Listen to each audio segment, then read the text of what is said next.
लोहा का निष्कर्षण तथा इसके मुख्य अयस्कों के नाम लिखे। क्वेश्चन है तो इसमें देखिए सबसे पहले लोहा का मुख्य अयस्क जो है हेमेटाइट, इसका सूत्र होता है Fe2O3 और होता है उसके बाद मैग्नेटाइट जिसका सूत्र होता है Fe3O4। इसके बाद होता है एक हाइड्रेटेड आयरन ऑक्साइड जिसका सूत्र होता है Fe2O3 ये हाइड्रेटेड आयरन ऑक्साइड का सूत्र होता है। लोहा का निष्कर्षण हम लोग जानते हैं कि हाइड्रेटेड आयरन ऑक्साइड से किया जाता है।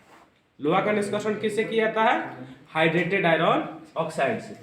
अब देखिए इसमें सबसे पहले सांद्रण किया जाता है, तो इसमें जो हाइड्रेटेड आयरन ऑक्साइड है उसको क्या किया जाता है, छोटा छोटा टुकड़ा में विभाजित तोड़ दिया जाता है उसको। उसके बाद क्या किया जाता है, जो छोटा छोटा टुकड़ा होता है उसको स्टैम्प मशीन में डाल दिया जाता है। स्टैम्प मशीन में डाल करके उसको चूर्ण के रूप में, पाउडर के रूप में क्या कर दिया जाता है, बदल दिया जाता है। फिर उसके बाद इसमें उपस्थित जो अशुद्धि होते हैं, और पाउडर बन गया तो उसमें अशुद्धि रहेगा जो उसको अंतः गुरुत्व पृथक्करण विधि से उसमें से क्या कर दिया जाता है, अलग कर दिया जाता है। अब उसके बाद ये जब अलग हो जाता है तब तो जो हाइड्रेटेड आयरन ऑक्साइड बचता है उसका अब निस्तापन कराया जाता है। तो निस्तापन द्वारा में देखिए क्या किया जाता है, सांद्रण से जो प्राप्त हम लोगों को क्या होता है, अयस्क होता है, उसको इस वात्या भट्ठी में निस्तापित कराया जाता है। सांद्रण से प्राप्त अयस्क का उसमें क्या किया जाता है, निस्तापन कराया जाता है वात्या भट्ठी में। वात्या भट्ठी में अलग अलग मतलब जो होता है जगह होता है, इस पर अलग अलग जगह पर कार्बन छड़ लगा रहता है, अलग अलग ताप भी होता है। तो वही लिख दिया, अलग अलग जगह पर अलग अलग तापक्रम पर कार्बन छड़ लगा रहता है।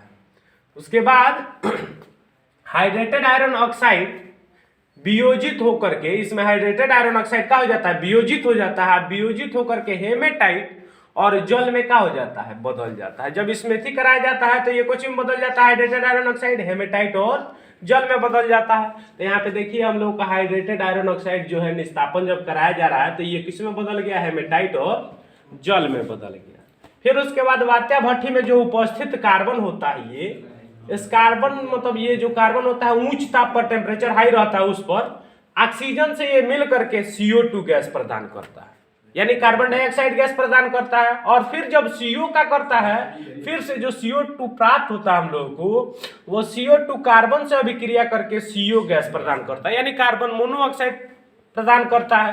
तो यहाँ पे लिख भी दिए कि C जो था O2 से ऑक्सीजन से संयोग करके कार्बन डाइऑक्साइड बना दिया, फिर से कार्बन डाइऑक्साइड कार्बन से संयोग करके कार्बन मोनोऑक्साइड बना दिया। अब निस्तापन से जो हम लोगों को प्राप्त हो रहा है हेमेटाइट, निस्तापन करा रहे हैं तो हम लोगों को क्या मिल जा रहा है, यहाँ पे देखिए हेमेटाइट प्राप्त हो रहा था। तो वो जो हेमेटाइट है उसको वात्या भट्ठी में इसमें चूना पत्थर और सिलिका के साथ मिला दिया जाता है। चूना पत्थर और सिलिका के साथ मिला करके किससे अभिक्रिया कराया जाता है, तो कार्बन मोनोऑक्साइड से क्या कराया जाता है, अभिक्रिया कराया जाता है।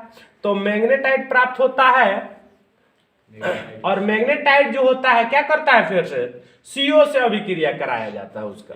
मैग्नेटाइट का जब हम लोग CO से अभिक्रिया यानी कार्बन मोनोऑक्साइड से जब अभिक्रिया कराया जाता है तो ये हम लोगों को क्या प्राप्त होता है, फेरस ऑक्साइड प्राप्त होता है, यानी FeO प्राप्त होता है।